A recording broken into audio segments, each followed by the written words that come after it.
Episode 7 की शुरुआत भी वहीं से होती है जहां पर लास्ट एपिसोड ख़त्म हुआ था। जूहा मिन ने पुलिस एजेंसी में एक प्रोसिक्यूशन टीम को भेजकर सारे पैसे को जब्त करवा लिया था। उसे वहां देखकर जेन समझ जाता है कि इन सब के पीछे सातिर दिमाग किसी और का नहीं बल्कि जूहा मिन का है। तो आगे वीडियो शुरू करने से पहले अगर आप मेरे चैनल पर नए हैं तो प्लीज़ चैनल को सब्सक्राइब कर दीजिए और सपोर्ट कीजिए।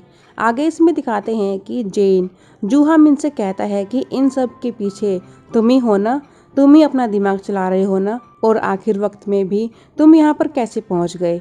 जूहा मिन जेन को ऐसे दिखाता है कि जैसे वो उसकी एक भी बात नहीं समझ रहा कि आखिर वो क्या कहना चाह रहा है। जूहा मिन उससे बस यही कहता है कि वो यहाँ पर अपना काम करने के लिए आया था और वो ये भी कहता है कि जितनी भी जानकारी उसने हासिल की है अगर वो चाहे तो वो जानकारी उसके किसी भी काम नहीं आएगी। इसके बाद जेन किम डैन से प्रोसिक्यूटर जूहा मिन के बारे में सारी इन्फॉर्मेशन निकालने के लिए कहता है, क्योंकि उन पैसों को जब्त करना किसी आम प्रोसिक्यूटर के हाथ में बिल्कुल भी नहीं हो सकता।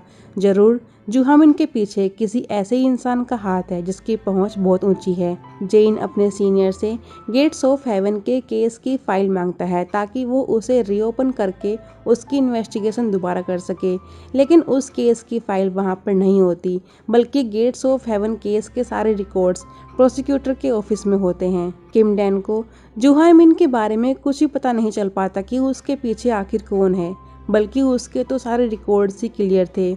उसने एक अच्छी यूनिवर्सिटी से पढ़ाई भी की थी और उसका काम करने का तरीका भी सबसे अलग होता है, यहाँ तक कि कोई भी विक्टिम उसकी बुराई तक नहीं करता। जेन समझ नहीं पाता कि आखिर एक इंसान के अंदर इतनी खूबियाँ कैसे हो सकती हैं और उसके सारे रिकॉर्ड भी क्लियर कैसे हो सकते हैं। उधर जूहा मिन ने वो सारा पैसा उसकी जगह पहुंचा दिया था जहां पे वो जाना था, मतलब कि गुक हानजो के इलेक्शन कैंपिंग के लिए। उसने उस पैसे को उनके ऑफिस भिजवा दिया था। इधर जेन एक केस की इन्वेस्टिगेशन करता है जिसमें बहुत सारी लड़कियों की बॉडीज समुद्र के किनारे पाई गई थी और वो इस केस में उसके प्रोसिक्यूटर को मिलने के लिए बुलाता है। जेन के पास उस प्रोसिक्यूटर के अगेंस्ट कुछ सबूत होते हैं, इसलिए वो उनसे गेट्स ऑफ हेवन के केस की फाइल मांगता है, जिसके बदले जेन उस प्रोसिक्यूटर को छोड़ देगा। लेकिन उसके पास भी गेट्स ऑफ हेवन के सारे रिकॉर्ड्स नहीं होते। वो आदमी जेन से कहता है कि तुम इस केस की इन्वेस्टिगेशन तो करना चाहते हो, लेकिन जो भी करना बहुत सोच समझकर और संभल कर करना, नहीं तो तुम्हारे साथ कुछ भी हो सकता है। उसे यही पता चलता है कि सुइन भी इस केस को कवर कर रही थी, इसलिए उसे मारा गया था।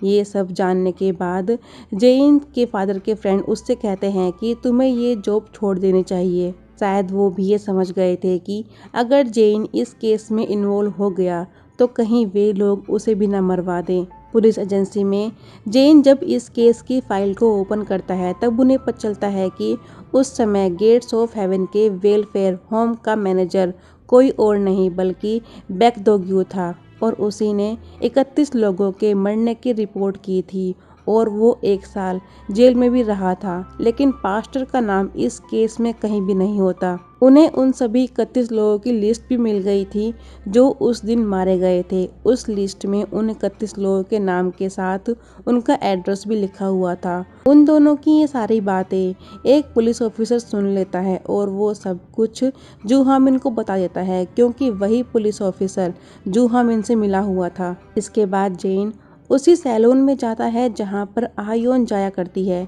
जेन उससे पूछता है कि तुमने अपनी पढ़ाई कौन से स्कूल से की है।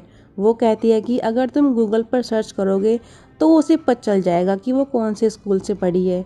लेकिन जेन को ये जानना होता है कि जब वो आइलैंड पर रहा करती थी तब उसने कौन से स्कूल से पढ़ाई की थी, क्योंकि सियोल के स्कूल में उसका एडमिशन तब हुआ था जब वो 8 साल की थी।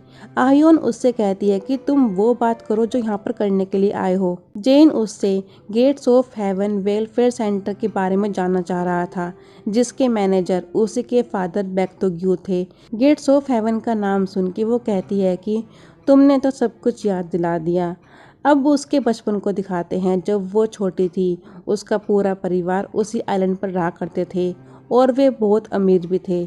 जब उसका किसी स्नैक्स से मन भर जाता था तो वो उन स्नैक्स को बच्चों के सामने फेंक दिया करती थी और बच्चे पागलों की तरह उन्हें उठाए खाने लग जाते थे। जेन उससे कहता है कि तुम्हारे पिता ने 31 लोगों की जान ली है, लेकिन आयोन को इससे कोई भी फर्क नहीं पड़ता, जैसे उसकी नज़रों में भी उन 31 लोगों की जान की कोई अहमियत ना हो। फिर वो आयोन से पोपो के बारे में पूछता है, लेकिन वो पोपोय के बारे में कुछ भी नहीं जानती थी। जेन उससे कहता है कि अगर तुम्हें पोपोय कहीं भी मिले तो उससे कहना कि जेन तुम्हारा इंतजार कर रहा है। किमडैन उन 31 लोगों की फैमिली के बारे में जानकारी निकालती है, लेकिन उन सब में से उसे सिर्फ 5 लोगों के परिवार के बारे में ही जानकारी मिली थी और उनमें से भी सिर्फ एक इंसान की फैमिली ने किमडैन को मिलने के लिए बुलाया था। वे दोनों उनसे मिलने के लिए जाते ही रहते हैं। तभी उनके पास उस लेडी का फ़ोन आता है और वो वहाँ पर आने के लिए मना कर देती है। फिर वे एक और लेडी के पास जाने के लिए निकलते हैं, क्योंकि उनका बेटा भी इन 31 लोगों में मारा गया था। किमडैन और जेन के पहुँचने से पहले वहाँ पर पास्टर का आदमी पहुँच जाता है।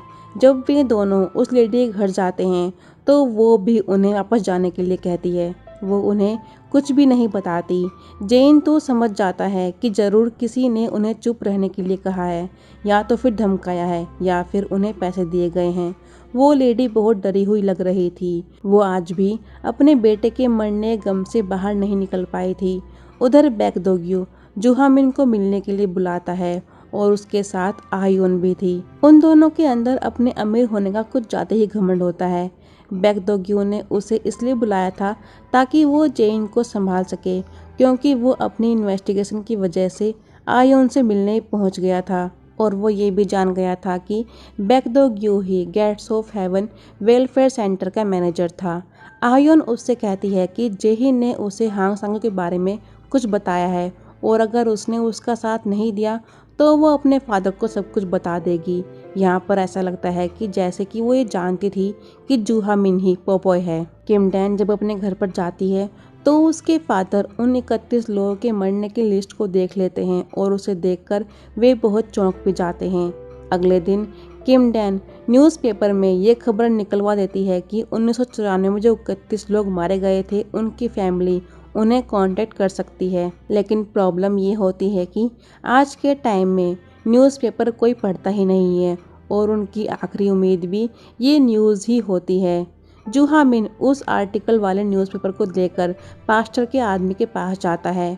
वो जुहामिन से कहता है कि उनकी ये कोशिश किसी भी काम नहीं आएगी, क्योंकि उसने पहले ही सबको शांत करा दिया था।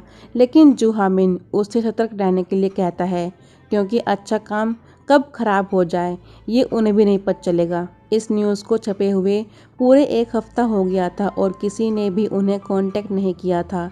तभी जेन के बेघर साथी एक रद्दी उठाने जाता है और वो उस आर्टिकल को देखकर किमडैन के पास फ़ोन करता है, क्योंकि उस हादसे में उसका बेटा भी मारा गया था। वे दोनों भागते हुए उस आदमी के पास जाते हैं। वो उनसे कहता है कि उस लिस्ट में उसके बेटे का नंबर 30 था। वो उस समय अपने नाम का इस्तेमाल भी नहीं करता था। उसे बाइक चलाने का बहुत शौक था और वो बाइक को लेकर कहीं भी निकल जाया करता था। इसलिए एक दिन उन्होंने उसकी बाइक बेच दी थी और उनका बेटा घर छोड़कर चला गया था। उसके जाने के 4 महीने बाद उनके पास फ़ोन आया कि उनका बेटा मर चुका है।